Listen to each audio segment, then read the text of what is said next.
Hello and welcome to Softclue LMS. I'm excited to introduce you to one of the most important topics in today's digital world, artificial intelligence and automation. For example, I myself is an AI. Now, you might be wondering, what exactly is AI? And what does automation mean? Let's keep it simple. Artificial intelligence, or AI, is when machines are designed to think, learn, and make decisions like humans. Automation is when tasks are completed automatically, without needing constant human effort. When AI and automation work together, they create smart systems that can save time, reduce stress, and improve how we live and work. You already use AI every day, on your phone, on social media, on YouTube, on Google, and even in banking apps. Whenever a system recommends something to you, that's AI in action. And automation? That's your alarm clock, email auto-replies, reminders, and scheduled messages.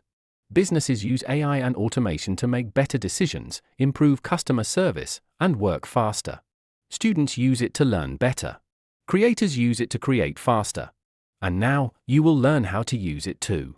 In this course, we'll start from the basics, step by step. No technical background needed. Just curiosity and a willingness to learn. Welcome to Fundamentals of AI and Automation on Softclue LMS. Let's explore the future, together.